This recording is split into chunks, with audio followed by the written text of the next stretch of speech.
Selamat pagi, bersama saya, Cindy Raja. Mari awali aktivitas dan pelayanan Anda melalui renungan pagi bersama Allah di waktu fajar. Dengan doa dan bimbingan darinya, kita dapat diyakinkan bahwa pada hari yang mulia itu, ketika Yesus kembali untuk mengklaim miliknya, bahwa kita akan menunggunya di sana dengan tangan terbuka dan disambut ke hadiratnya yang kekal. Ditulis oleh Ellen G. White bersama Pendeta Denny Kanajo. Selamat mendengarkan. Shalom, selamat pagi para pendengar yang diberkati oleh Tuhan dimanapun Anda berada saat ini. Kita akan sama-sama mendengarkan firman Tuhan melalui audio renungan pagi pada tanggal 20 Maret 2022 dengan judul Dia Memahami Saat Kita Dicobai. Sebelum kita melanjutkan bacaan renungan kita pada pagi hari ini, kembali saya mengajak semua para pendengar yang setia untuk berdoa bersama-sama. Bapa kami yang bersemayam di dalam takhta kerajaan sorga, terima kasih Tuhan Yesus, oleh karena kasih dan rahmat-Mu begitu besar bagi hidup dan kehidupan kami. Lebih khusus panjang malam di dalam tidur kami, hingga tiba di pagi hari ini kami bangun dengan tubuh sehat dan segar. Sebelum kami melakukan segala tugas pelayanan pekerjaan kami sepanjang hari ini, kami sangat rindu untuk belajar mendengarkan firman Tuhan. Curahkanlah kuasa Roh Kudus-Mu kepada masing-masing kami. Terima kasih Tuhan Yesus, ampuni kami Bapa, karena kami sudah berdoa hanya di dalam nama Tuhan dan Juru Selamat kami. Amin. Ayat inti kita terambil di dalam Ibrani 2 ayat yang ke-18, demikian firman Tuhan. Sebab oleh karena ia sendiri telah menderita karena pencobaan, maka ia dapat menolong mereka yang dicobai.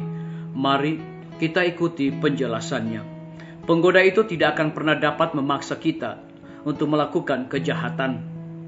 Ia tidak dapat mengendalikan pikiran kecuali pikiran itu diserahkan ke bawah kekuasaannya. Kehendak mesti setuju, iman mesti melepaskan pegangannya dari Kristus. Barulah setan dapat menggunakan kuasanya atas kita. Tetapi setiap keinginan jahat yang kita sayangi memberikan kepadanya tempat bertumbuh. Setiap perkara yang dalamnya kita gagal untuk mencapai standar ilahi merupakan sebuah pintu terbuka yang melaluinya ia dapat masuk untuk menggoda serta membinasakan kita.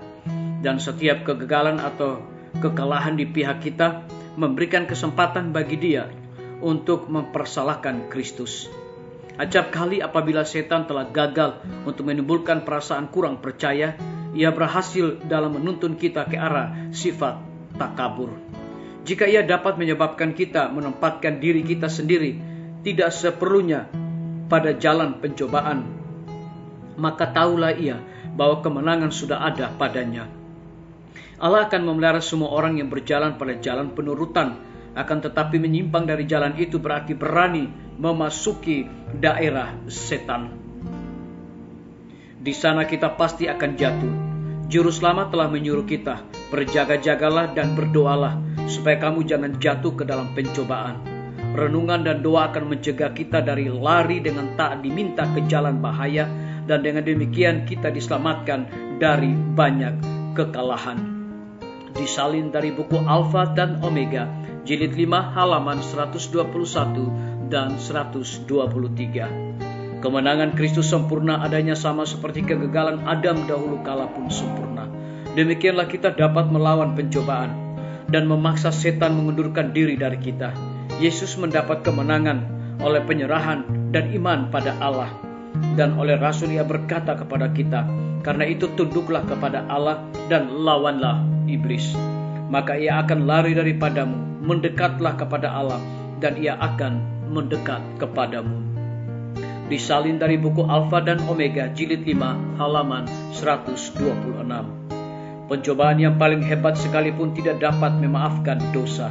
Bagaimanapun besarnya tekanan yang menindih jiwa kita, setiap pelanggaran adalah tindakan kita sendiri. Disalin dari buku Alfa dan Omega, jilid 1 halaman 507. Biarlah bacaan renungan kita saat ini akan menjadi berkat bagi kita semua. Mari kita tunduk kepala dan kita berdoa. Bapa di sorga, terima kasih Tuhan Yesus atas firman-Mu dan nasihat Tuhan begitu luar biasa dan mendatangkan berkat bagi masing-masing kami untuk lebih yakin dan percaya melakukan segala tugas pelayanan kami sepanjang hari ini, dan memberikan penekanan khusus kepada kami. Kemenangan Kristus sempurna adanya, sama seperti kegagalan Adam dahulu, kalaupun sempurna. Demikianlah kita dapat melawan pencobaan dan memaksa setan mengundurkan diri dari kita. Yesus mendapat kemenangan oleh penyerahan dan iman pada Allah. Dan oleh Rasul ia berkata kepada kita, karena itu tunduklah kepada Allah dan lawanlah iblis, maka ia akan lari daripadamu. Mendekatlah kepada Allah dan ia akan mendekat kepadamu. Terpujilah nama Tuhan. Pada pagi hari ini hamba berdoa untuk pemerintah kami. Tuhan memberkati Bapak Presiden bersama dengan Wakil Presiden, para menteri dan seluruh stafnya, Bapak Gubernur bersama dengan wakil, Bapak Wali Kota bersama dengan wakil, camat dan seluruh stafnya, kepala desa, lurah, RT, RW, dimanapun mereka berada saat ini. Tuhan lindungi dan pelihara mereka. Mereka membutuhkan pertolongan, kuasa dan hikmat pengetahuan sorga, agar dapat menjalankan roda pemerintahan dan di dalam mengambil setiap kebijakan, biarlah itu mendatangkan berkat bagi rakyat dan bangsa kami. Kami teringat para tim medis, Tuhan berkati dokter, perawat, bidan, semua para pekerja kesehatan yang berada di rumah sakit bahkan puskesmas.